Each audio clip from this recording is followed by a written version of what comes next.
Muy buenas tardes, mis amadas líderes. Espero que se encuentren muy bien. Estoy muy gozosa de ver todo lo que el Señor está haciendo en cada uno de nuestros grupos pequeños. Así que gracias por estar fieles semana a semana en este estudio. Hoy nos corresponde ver un nuevo atributo. Comenzamos en la página 41 y vamos a ir hasta la 48, viendo la parte 1 de la bondad de Dios. Esto es hermoso porque hay una canción que les voy a compartir que se llama así, La bondad de Dios. Y dice una parte, dice, yo cantaré de la bondad de Dios. Así que es muy lindo que nos metemos en este viaje que continuamos conociendo el corazón de nuestro Padre. El autor Tozer comienza aquí con varios versículos, yo por tiempo no los voy a leer, y ustedes pueden determinar si quieren al comienzo poner a que las mujeres busquen estos versos y los lean, o si lo quieren hacer más adelante en la enseñanza. Como siempre, me gusta hacer 3 puntos, pero quiero aclarar que esto no es para restringirlas. Esto es simplemente una ayuda de acuerdo a lo que Dios está hablando a mi corazón a través de este estudio. Si ustedes ven que Dios les da más puntos para hablar o les da una estrategia diferente o preguntas distintas, varias me han contado de muchos ejemplos impresionantes que el Señor les ha dado. Yo las animo a que sigan la guianza del Espíritu Santo. Esto es solamente ideas, un apoyo, una ayuda, pero no dejen que eso les limite hacia lo que van a enseñar en sus grupos pequeños. Entonces, el primer punto que yo he definido se llama el concepto de Dios. El concepto de Dios que va desde la página 41, lo pudiéramos decir, hasta la página 45, hasta la mitad. Y ya les voy a explicar. Acá hay una frase que quiero leer, página 43, que dice, el cristianismo de cualquier época ha sido fuerte o débil dependiendo de su concepto de Dios. Y yo no sé si a alguien más le ha sucedido, pero yo crecí en la iglesia, en una iglesia cristiana y carismática. Entonces tengo un concepto de Dios, o cuando llegué y empecé a estudiar, me di cuenta que tenía un concepto de Dios, pero que me hacía falta entender acerca de Él muchas cosas más. Entonces, él aquí da un ejemplo que yo al comienzo no le entendía, que era la religión del vaquero. Pero a medida que fui estudiando y guiándome también con la parte del estudio, la guía de estudio en la parte de atrás, me ayudó mucho a entender lo que él quería decir. La religión del vaquero, entre comillas, habla de Estados Unidos, se define como el oeste, the west, ¿cierto? Porque en Asia y todo eso tenemos Oriente, Medio Oriente, pues Estados Unidos se define como el oeste. Y en esa época donde es Tozer, está hablando mucho acerca de toda esa cultura donde habían los vaqueros del oeste, donde habían muchas canciones de la música country. Esto era todo lo que estaba sucediendo en el mundo en esta época. Y lo que él está diciendo es que la religión del vaquero era que la iglesia estaba imitando lo que estaba sucediendo afuera en el mundo. Y que ese es el problema que tenemos, que muchas veces la iglesia de hoy tiene una concepción indigna de Dios, porque su pensamiento de Dios o su concepto se ha moldeado más por lo que está sucediendo afuera en la cultura que realmente por el estudio o lo que estamos enseñando en la iglesia. Entonces esto es algo tenaz, porque ¿qué ha pasado? Que hemos minimizado a Dios. Recuerdan que algunas utilizaban hasta una caja para decir hemos encajado a Dios. Lo hemos puesto en 4 paredes. ¿Por qué? Porque eso es muchas veces lo que hemos aprendido, que Dios es de tal o cual manera. Pero ¿qué pasa? Que como nosotros no tenemos un entendimiento más profundo y fundamentado sobre quién es Dios, tampoco nuestra fe no puede avanzar. Y en el momento que llegamos y nos enfrentamos con personas de nuestro trabajo o los jóvenes entran a la universidad y diferentes áreas donde nuestra fe es puesta a prueba, no tenemos una respuesta porque nosotros mismos no tenemos claro el concepto de quién es Dios verdaderamente. Acá dice, yo les busqué, según la Real Academia Española, qué es bondad. Y me salieron dos cosas. Lo primero es la natural inclinación a hacer el bien, ¿sí? O sea, es una inclinación natural, no forzada, ¿sí? Es la naturaleza a hacer el bien. Y la segunda dice la cualidad de bueno, ¿sí? Es decir, algo es bueno. Pero en este caso que lo estamos aplicando a Dios, Él está diciendo, Dios no solo es bueno, lo vamos a mezclar con lo que aprendimos en el primer atributo, es infinito. Entonces, cuando estamos diciendo que Dios es bueno, estamos diciendo que su naturaleza es la inclinación a hacer lo bueno infinitamente, sin límite y sin medida. ¿Se dan cuenta? Nosotros podemos decir que difícil poder entender todo esto. Claro, estamos expandiendo nuestra mente hacia quién es Dios verdaderamente. Y el mismo salmista, que era el rey David, nos dice en el Salmo 33:4, engrandeced a Jehová conmigo. Y dice, y exaltemos a una su nombre. Esto es en la versión Reina Valera. Entonces lo que Él nos está diciendo es, no que hagamos a Dios más grande de lo que Él es, porque eso es imposible, sino que veamos a Dios tan grande como Él es, ¿verdad? Entonces esto es precioso, porque cuando dice engrandecer, ¿sí? Vamos a engrandecer, vamos a exaltarlo porque lo vamos a empezar a ver realmente tan grande como Él verdaderamente es y no pequeño como hemos aprendido o como nos ha faltado saber verdaderamente acerca de nuestro Dios. Así que por eso le he puesto el concepto de Dios. Si ustedes quieren empezar su grupo diciéndoles, esta es una buena introducción, ¿tú qué piensas de Dios? Leyendo estos versículos, ¿cómo es Dios bueno? ¿Qué significa para ti la bondad de Dios? Y podemos empezar a entender un poquito qué concepto tienen las mujeres de Dios. Nosotros en nuestros países latinoamericanos tenemos como ese bagaje católico, ¿no? Entonces mucha gente tiene el concepto de que Dios es bueno y que nosotros podemos ser buenos de acuerdo a nuestras obras, ¿sí? Si pecamos y rezamos, estamos a cuentas, ya empatamos, quedamos en cero, pero eso no es cierto. Y a veces la gente piensa eso de Dios. Si yo hago cosas buenas, Dios será bueno conmigo. Si yo hago cosas malas, Dios será malo conmigo. Pero eso no es cierto, porque la bondad de Dios es una característica y un atributo de Él independientemente de la bondad, entre comillas, del ser humano que es limitada o de su maldad. Eso no cambia el carácter de Dios que es bueno. Tremendo, ¿verdad? Ahora seguimos a la página 44 y 45 y aquí a mí me gustaría decir algo, que cuando dice que Dios es bueno, Él usa varias palabras y esto me encanta. Dios es de buen corazón, Dios es gentil, es amable, es benevolente en su intención.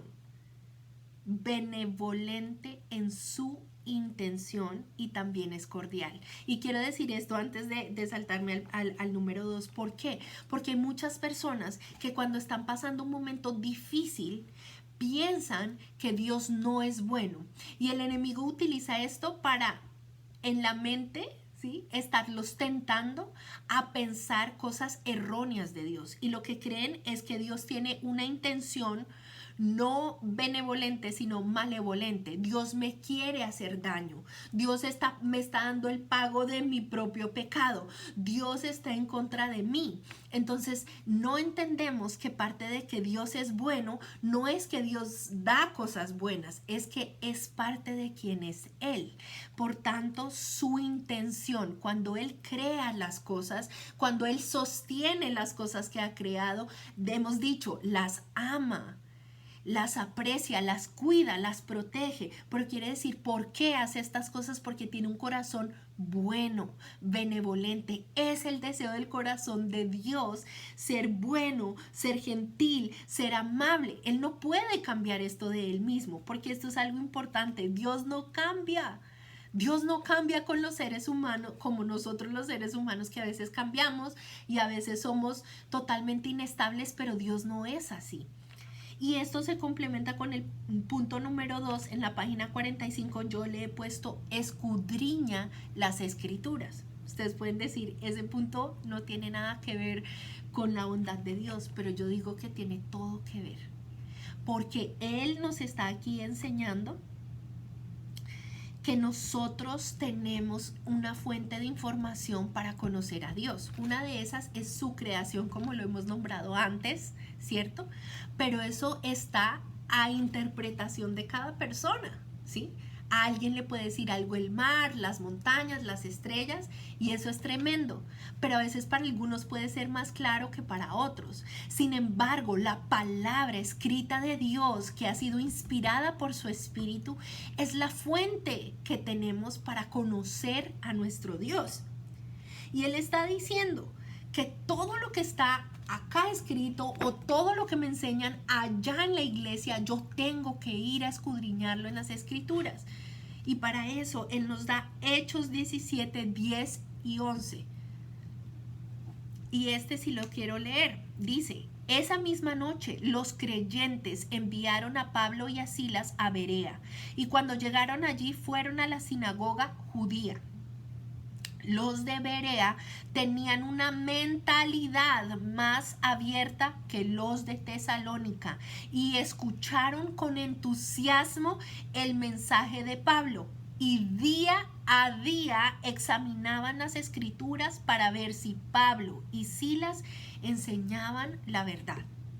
Así que yo las animo y ustedes deben animar a cada mujer. Estamos escudriñando las escrituras.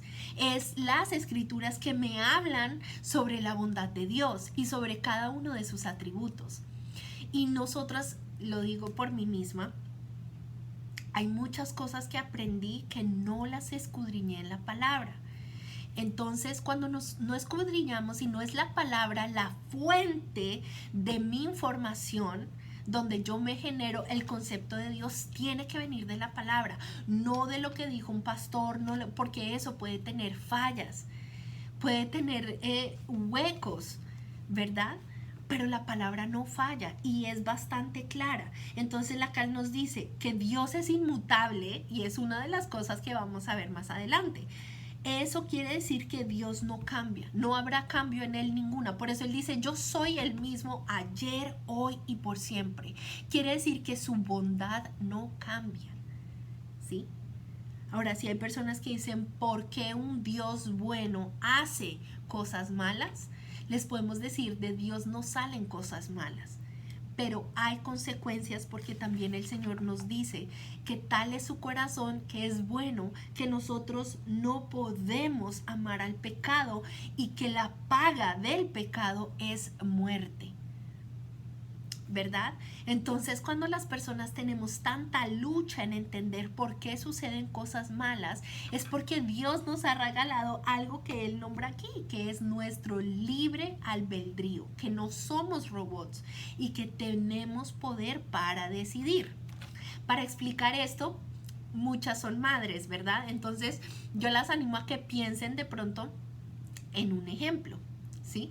De cuando ustedes le han dicho algo a sus hijos que dicen, mira, no hagas eso, de verdad, no saltes ahí, no te subas allá que te puedes caer, o les advierten en algo y ¿qué hacen los hijos? No, yo igual lo quiero hacer y ¡pum! Sucede lo que ya la mamá o el papá ya sabían. Se termina cayendo, se quemó el dedo, si metió el dedo en el interruptor, uy, le pasó corriente y el niño se pone a llorar y queda mal.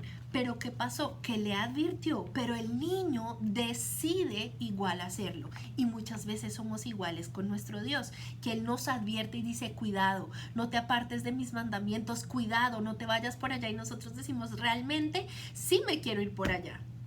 Y después tiene consecuencias. Y somos tremendos porque culpamos a Dios por las consecuencias de nuestras decisiones. Ahora hay otras cosas que se salen de nuestro control y bueno, no nos vamos a meter en esos detalles porque no están relacionados con lo que estamos hablando. pero mientras esté en nuestro control, nosotros debemos decidir alinearnos a la voluntad de Dios y entender que Dios es un Dios benevolente, que su intención es buena. Y Él lo dice una y otra vez en las Escrituras. Él dice, ¿sabes qué? Mis pensamientos están por encima que los tuyos. Yo sé los planes que tengo para ti y son de bien, para darte un futuro y una esperanza, ¿sí? Entonces Él dice, yo tengo buenos planes. ¿Por qué? Porque mi corazón es bueno. Yo soy bondadoso. Aquí pasa algo y es el punto número 3 en la página 47. Y dice, el tercer punto, nuestra razón de vivir. Así como se llama, así lo dejé.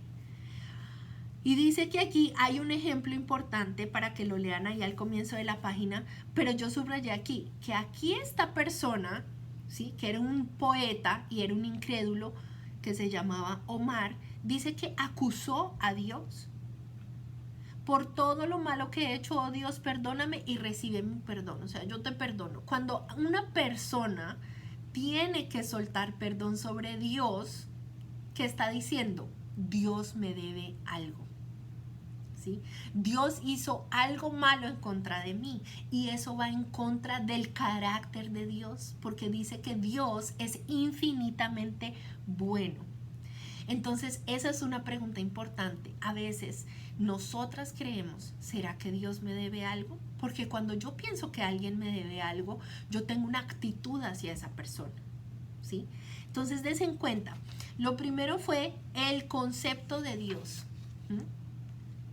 Allí ustedes pueden decir, yo tengo el concepto de esta persona, ese es otro ejemplo, el concepto de que esta persona es altiva, es creída, pero cuando le conocí no era así, mi concepto estaba errado. Entonces yo me relaciono con esa persona de acuerdo al concepto que tengo de esa persona.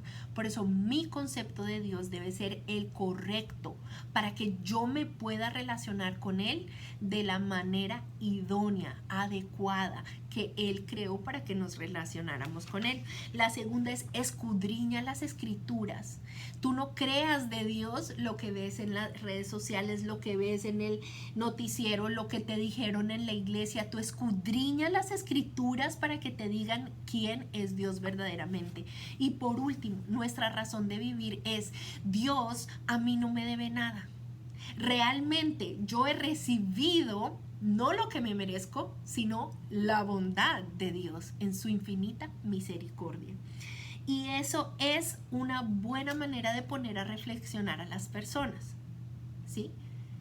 Vamos a hacer una lista de 10 cosas. Empieza a pensar 10 maneras en que tú has visto la bondad de Dios. La primera, Dios fue bueno conmigo cuando me creó. Él me pensó, Él dice, antes de la fundación del mundo yo te planeé, yo te escogí, te puse nombre, mía eres tú. Entonces por la bondad de Dios, Él me creó, por su bondad me perdonó. Yo no me merezco el perdón de Dios. Todas mis obras no son suficientes para que Él me perdone. Pero por su bondad, porque es bueno en naturaleza y hace el bien de manera ilimitada, entonces Él me ha perdonado. Entonces una y otra vez nos damos cuenta que es la bondad de Dios. Por la bondad de Dios, Él me rescató de mi pecado, de mi inmundicia, de mi tristeza, de mi depresión. Por la bondad de Dios que me sanó. Por la bondad de Dios que abrió puertas y me dio un trabajo. Por la bondad de Dios. Y cuando ponemos a las personas a pensar, y nosotras mismas, en la bondad de Dios, nos damos cuenta, qué grande ha sido tu bondad, Señor.